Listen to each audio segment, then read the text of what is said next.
This is the Living History Podcast, broadcasting live across the airwaves.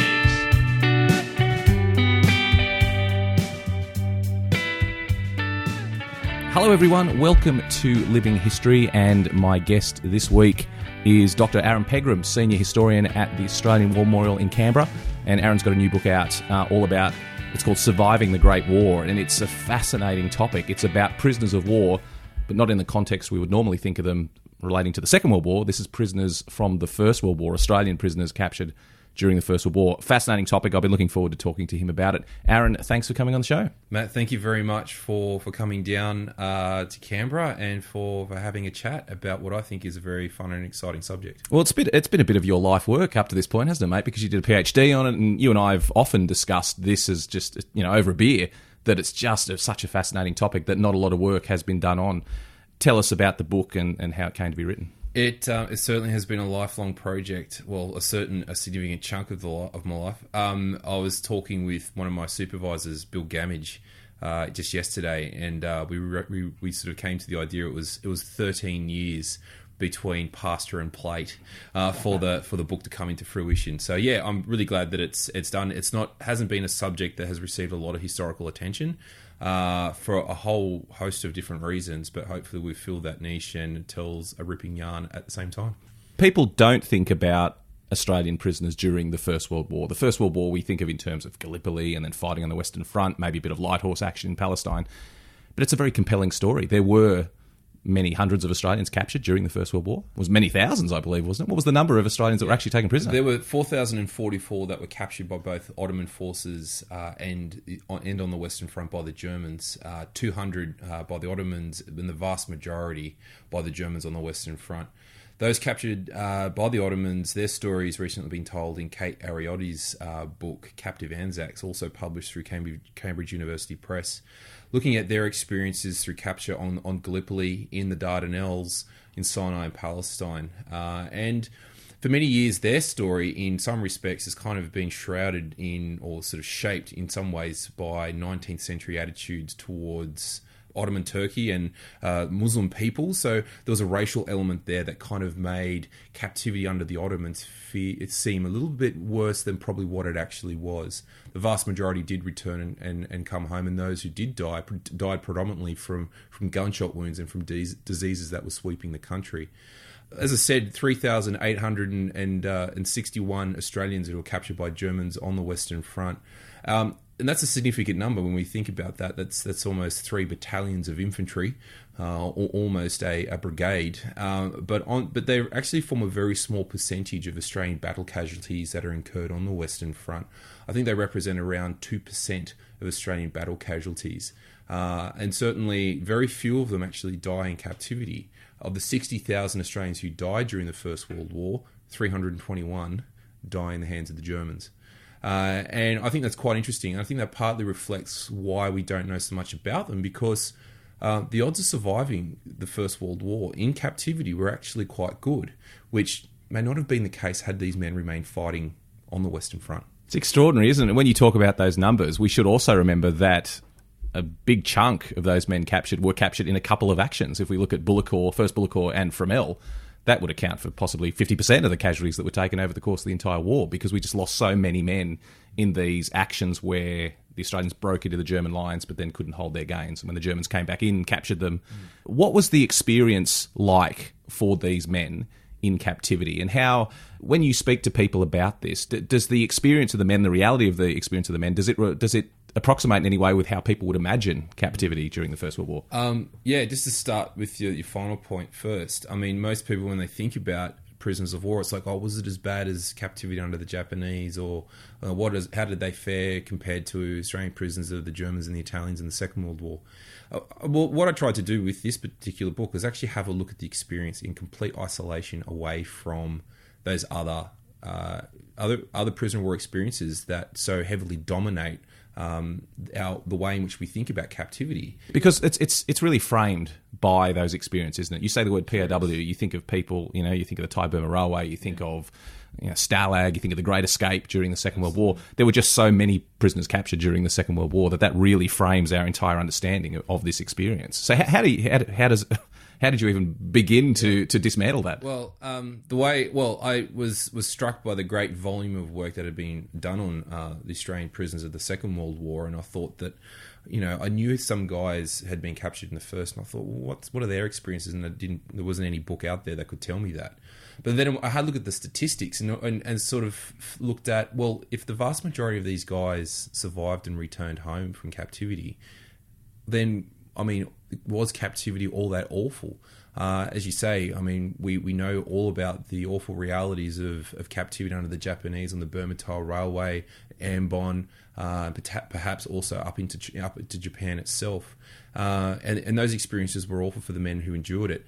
But what I found for those who endured captivity in Germany during the First World War, there was a broad range of experiences. Some men endured particularly harsh treatment that can be said was on parallel with the Second World War guys. Others enjoyed quite a fantastic captivity away from the violence of the front line. They were in regular receipt of Red Cross food parcels. They had comparative degrees of freedom that they then used to improve their chances of survival. So rather than actually have a look at the experiences of Australians and how poorly they had it, and the narrative that is so shaped by victimhood and trauma, I actually had a look at what enabled these guys to survive at such a great odds. And each of the chapters laid out in the book discusses, each one of those factors. Well, why don't you give us some examples of the experience of some of these men and what they actually went through during this time in captivity in Germany? Well, I was always struck by how Australians become prisoners in the First World War because of the nature of the fighting. It is so heavily dominated by trench warfare, and on the Western Front is defined by interlocking cones of machine gun fire, vast belts of barbed wire, and concentrated artillery bombardments. It's actually quite difficult to become a prisoner of war because you have to physically come in physical close contact with your enemy. And for much of the war, that doesn't happen. So that's partly why there's actually considerably few Australians who fall into the hands of the Germans, is because it's really difficult. And some of the soldiers who wrote accounts of the fighting, they say, well, we could expect to go into combat to get wounded and get a blighty. We could expect to go into combat to get killed. No one ever thought about actually falling into the hands of the Germans. And for the men who ultimately did, it becomes as a shock. They talk about feeling somehow they had failed as soldiers somehow, that this was a fate that was far worse than death, falling into the hands of the dastardly German Hun. That image shaped by wartime stereotypes. But what men found was when they ultimately did fall into the hands of the Germans, that they were actually treated quite well. They received proper medical treatment in accord with the Geneva Convention of 1906. Sometimes there were displays of sympathy of men receiving hot drinks, like I said, medical treatment, warm clothing, cigarettes, displays of sympathy. Other men also describe being ratted for souvenirs, their pockets pilfered for wallets and watches. One man even had his false teeth souvenired by German infantry. Did the men themselves leave many accounts of their time in captivity? Because I know that Christina Toomey, for example, down in Victoria, has done lots of wonderful work about the way that men responded to captivity after the Second World War, men particularly who'd been prisoners of the Japanese, how it affected them for the rest of their life, and they felt emasculated and these very complicated series of emotions that came even having survived captivity. Did the men who were captured in the First World War leave us evidence of how they felt about that experience? There's actually, my problem was there was such a great quantity of material that I had a hard time actually using it all. So we mentioned before about the dominating influence of the Second World War experience. And I was quite conscious of the fact that memories of the Burma Tile Railway, of Ambon, experiences of Australian prisoners of the Japanese would perhaps shape the memory of elderly gentlemen in the 1980s who were then at that point talking about their experiences in captivity. Most notably through a collection of oral history interviews that were done at the time by a Tasmanian researcher by the name of David Chalk. And we have those oral history interviews here. That came at a time as the ABC radio program Australians Under Nippon was then being broadcast and repeated live on air. So I made a very conscious decision not to use oral history or any documents that had been created by Australian prisoners of the First World War after 1939, because I didn't want the experience of the Second World War influencing the memory of what happened in the previous conflict. So I was quite lucky to have a resource, a set of documents that was created after the repatriation of these chaps from Germany in the First World War as part of the demobilization process. After the armistice, they were liberated from the camps, and through a system of repatriation, sailed from either the French Channel ports or through the neutral countries back to England at specific prisoner of war reception camps. There they underwent medicals, they were screened for communicable diseases, and they also did a debrief report. So I had about 2,000 separate statements by Australian prisoners of war about how they were captured, how they were treated, their subsequent experiences in captivity, whether they were provided with medical treatment. And some reports are barely 5 lines long, and they might have about 5 or 6 different signatures on it. Others can be immensely rich reports that detail several pages just on one man. So of the 3,800 guys who were captured on the Western Front, I probably would have had about 2,500 statements. All those statements are catalogued and held here at the Australian War Memorial under the record series AWM 30. But then on top of that, I also had about a collection of about 100 individual letters and diaries and manuscripts that had been written by the men either in captivity, in secret, because it was illegal for the men to be keeping or documenting instances of neglect and abuse, and the Germans didn't take too kindly to that. But then also men who tried to make sense of their wartime experiences after they returned home and started writing about it in the 20s and 30s. So after all that, there was about 6 men who also published accounts immediately after the war to a receptive Australian public who knew next to nothing about what they had experienced and endured in German captivity. So my problem was not necessarily finding content. My problem was actually trying to bash it all into shape and trying to filter it in some way. It's just extraordinary. I mean, I think it's remarkable that it's such a focused area of study. It's a relatively small group of men out of a very large group, but that they left such a wealth of information. Were there commonalities among their experiences in captivity, or was every man's story completely different? Yeah, I mean, there's, unlike prisoners of the Second World War, there was no distinctive unified narrative that came home from captivity with them because they had such a broad range of experiences. As I said, some men were treated horribly and others quite well. Those who didn't particularly fare particularly well were the vast majority of other ranks men who were captured at Bullecourt on the 11th of April 1917 and the subsequent operations around the Hindenburg Line around that time. They represent the largest loss of Australians in a single engagement on the Western Front, 1,170 of them in one day. In fact, it was the largest loss of Australians as prisoners until the fall of Singapore in February 1942. The other ranks are separated from the NCOs and officers, and because the other ranks can be employed legally as labour force, they are destined initially for work camps in Germany.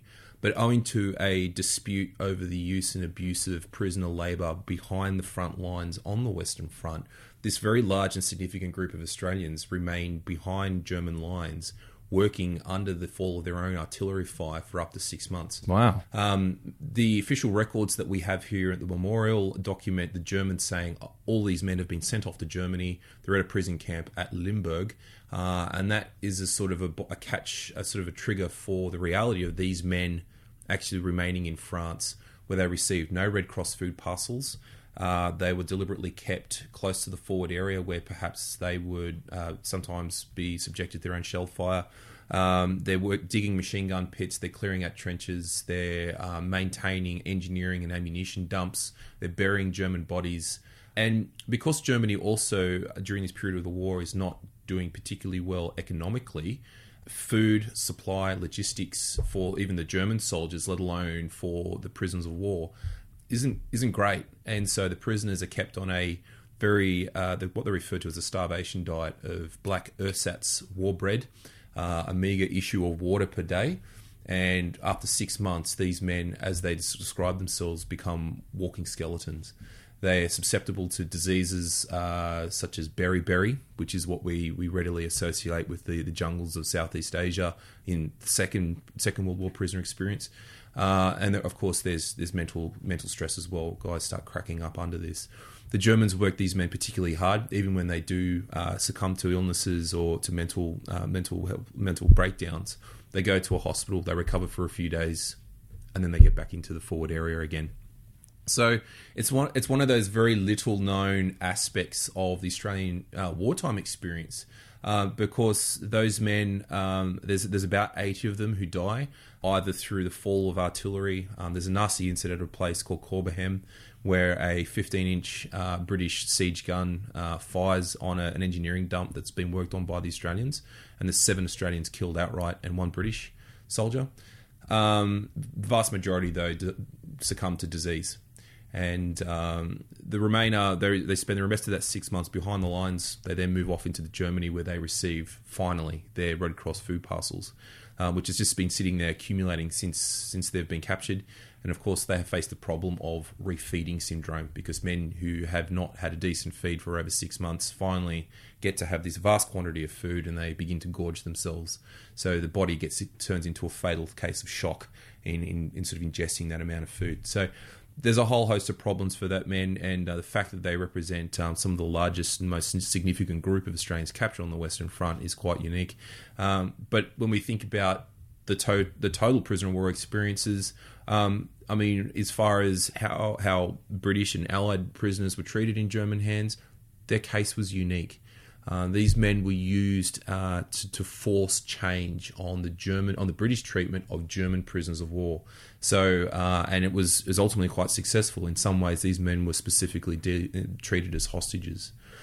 Officers, on the other hand, had a very different experience in the hands of the Germans, because under the Hague Convention of 1907, they could not be employed to use as a labour force. So after capture, they were separated from their men. They were probably they were interrogated or cross-examined by German intelligence staff, and as a consequence, not long afterwards, several days later, they made their way into Germany, where they were interred in specific Offizierlager, the officers' camps, which generally tended to be former sanatoria, former hotels. They were often on lakes. There was an air of freedom. Officers couldn't be worked, so they had morning roll call at 7 o'clock in the morning, and then they had another roll call at 9 p.m. in the evening, and what they did during the day was completely up to them. They could even sign a document that gave them permission to go outside the confines of the prisoner of war camp and sometimes into town. The Germans even paid them for the courtesy of being prisoners in Germany. So quite a very different experience between other ranks and officers. And as you touched on, that life for an officer who otherwise would have found himself in the mud of the trenches gave him not only a better quality of life potentially, but a much better chance of surviving. That's exactly right. And you've touched upon another aspect too. When we think of captivity in Germany, we often think about attempts at escape. Now, 43 Australians in the First World War in Germany succeed in making their bold bid for freedom. But unlike the Second World War, it was not an officer's duty in the First World War. That sort of prescription by the War Office only comes as a consequence of the First World War. So that when men are captured in 1916, 1917, 1918, there's no official guidelines on what was expected of men, how they should behave in the presence of the enemy. Certainly, what they should do in captivity. So when you're receiving Red Cross food parcels, when you're treated particularly well, when life in captivity for a British officer, for an Australian officer is actually quite comfortable, why would you go back to the Western Front? Why would you try and get back to the mud and blood and slaughter that you've just evaded, that you've just survived from? So as a consequence of those 43 men who do make a great escape, only 2 are officers. And there's reasons for their escape, and then because they were subjected to particularly harsh treatment, which did often, at times, affect the captivity of officers. So just a nice little dynamic there. It's what we think about captivity is not always the case when we have a look at the experiences of individuals. Well, as you say, our perception of captivity is shaped very heavily by what happened in the Second World War, but I can also see that coming through in the official way enlisted men were told that they should act as prisoners, because obviously what we're seeing in the Second World War, this mentality that you must escape and get back and join the effort again, is effectively a direct result, probably, of the British seeing their officers languishing in prisoner of war camps. I mean, there must have been a feeling of resignation from those men that, well, what can I do? I'm in Germany, I've already been captured, what am I supposed to do?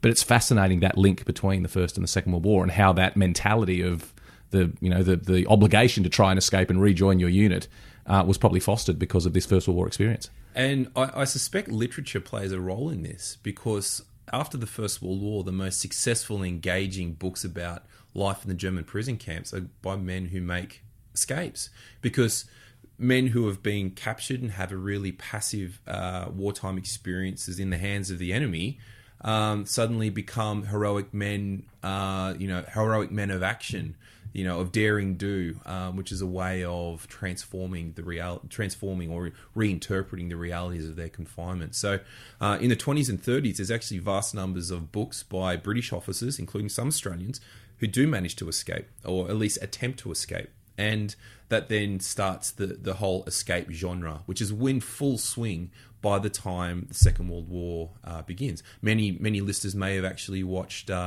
Jean Renoir's classic film La Grande Illusion, which is all framed around a whole bunch of officers in a camp trying to make out and get back to the war. The reality, though, was something different. One of the things, Aaron, we note with the whole prison experience of the Second World War is the prosecution of the guards and the people responsible, both German and Japanese. Was that something that featured in the First World War story? There was a lot of after the war. The Kaiser abdicated. The German army was defeated in the field. Germany itself was in ruins. And there was a war crimes trials set up to actually look at some of the egregious breaches of the course and conduct of the war, as outlined in the Hague and Geneva Conventions of 1907 and 1906, respectively. They weren't successful. I think there was a committee that was set up in Germany in Leipzig called the Reichsgericht, which is the Supreme Court. And Germany the new German government took charge in terms of overseeing its prosecution of Imperial Germany's war criminals. So there was this case where you have Germans charged or prosecuting other Germans for alleged war crimes that the British, French, and the Russians have actually brought to the table. Not an ideal situation, but the Allies let the new German government run with it. Needless to say, it wasn't successful, and very few individuals were actually prosecuted for war crimes. I think there were a couple of instances where alleged criminals received something like 6 months jail time. For even murdering and executing civilians, or for deliberately mistreating prisoners of war.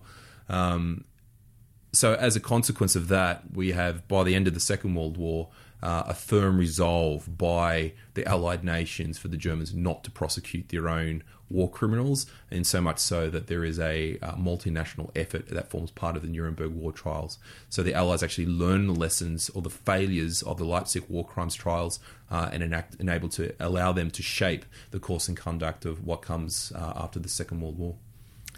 Through your research into these troves and troves of documents, you must have come to know these Australian men who'd been prisoners in the First World War fairly well. Did you feel an emotional connection to them when you were going through this stuff, or was it merely your work as a historian reading interesting documents? Yeah, a little bit of both. I mean, it's as a historian, you try to remain emotionally sort of detached from from the men and women that you're reading and writing about. But it's hard not to. I mean, that's what makes us human. It's very hard not to feel empathetic.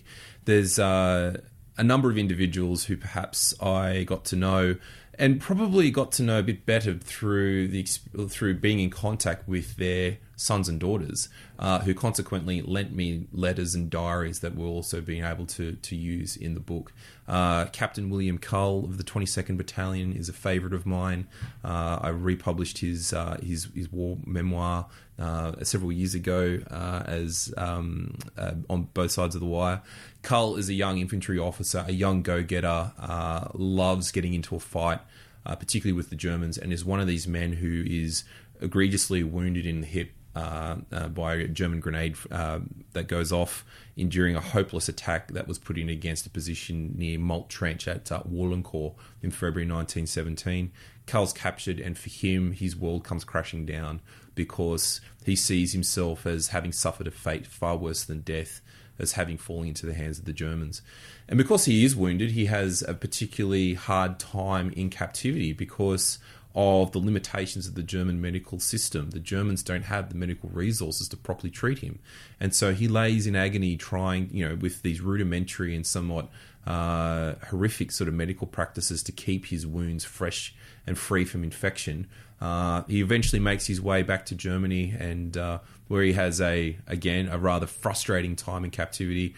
Owing to the nature of his wounds, he doesn't escape. He can't escape, but he is passed for safe passage from Heidelberg. He goes to see a medical commission who then approve for his transfer to Switzerland, where he's interned on an exchange. The Germans are not too keen to actually keep, these British soldiers who are physically maimed or are too sick to be properly cared for. Rather than pump all the medical resources into them, we'll punt them off over into Switzerland and we'll get a prisoner exchange going. So Karl makes his way back to Australia. By October 1918, he goes back home to his family home at Northcote in Victoria, where he lives with the effects of his wounds. And in fact, he dies at the age of 42 in 1939. So as a consequence of his wounds. Stories like that is very hard not to feel emotionally attached to, but at the same time, it's really interesting to see the totality of the experience, because with this 3,800 stories of individuals like William Karl, so it's hard not to get sucked in and feel for all of them. I assume you never actually met any of the prisoners of the First World War? No, I didn't. I think the last Australian soldier who served on the Western Front died several years before I embarked on this project. So, but I still got to know some of them. One of the aspects of the book I was really interested in having a look at how one group of Australian prisoners who endured captivity in Germany fared after their return home.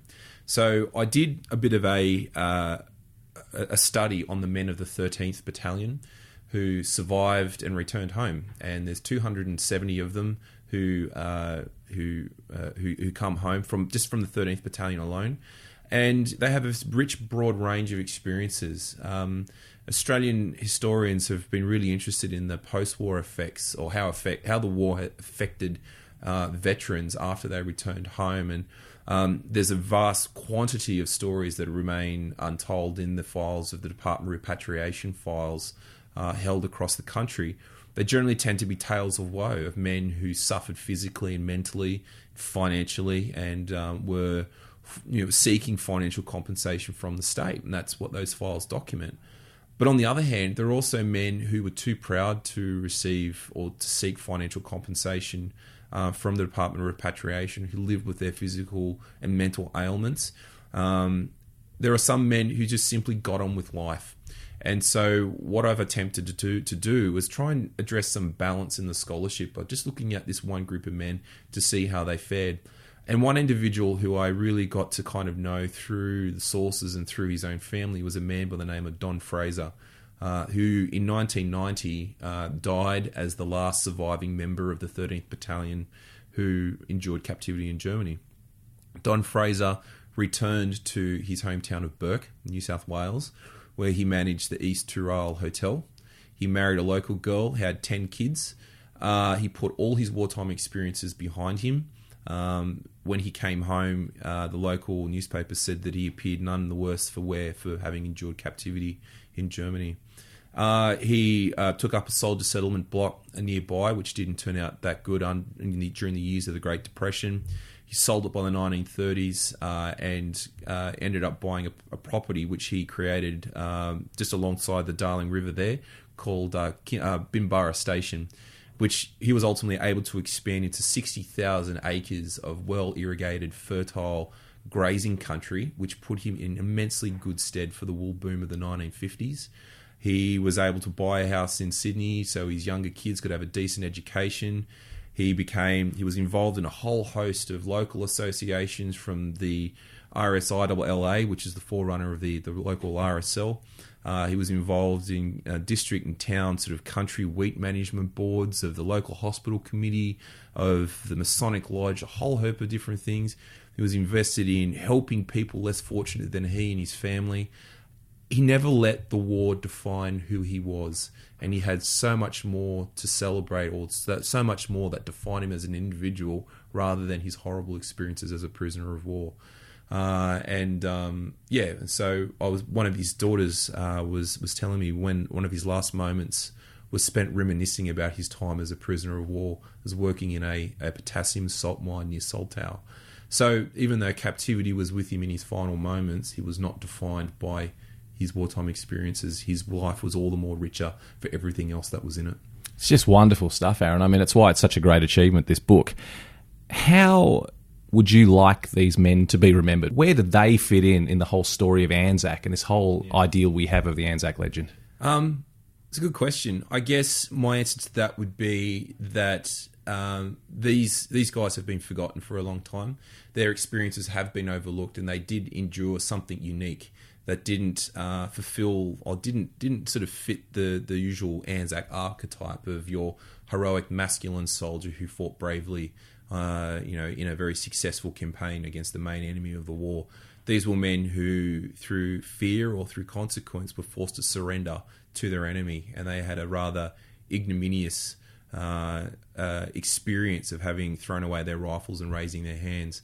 But at the same time, they were able to overcome the challenges that they endured in captivity, and they were able to use the minor freedoms that they were made available to them in captivity to better improve their chances of survival. Part of that also became, survival didn't always depend on mateship or laconic, digger humour or bush skills that have said to have helped Australian prisoners of the Japanese survive their captivity. In fact, it was the relief efforts of the women of the Australian Red Cross Society that sent them vast quantities of food and clothing in fortnightly consignments that enabled them to be better fed and clothed than any German civilian at the time. So I guess how should they be remembered? Well, these men were neither victims nor heroes. They fall somewhere in between. But like I said, they're able to use the minor freedoms available to them to improve their chances of survival and ultimately survive the Great War. It's a wonderful story, Aaron, and one that we should know more about. And if you are listening to this and want to know more about it, the best way to find out more about it is to buy the book, Surviving the Great War, Australian Prisoners of War on the Western Front, 1916 to 1918, by Aaron Pegram. Aaron, congratulations is all I can say. It's a wonderful achievement, and thank you so much for joining us to talk all about it. Matt, thank you very much for having me.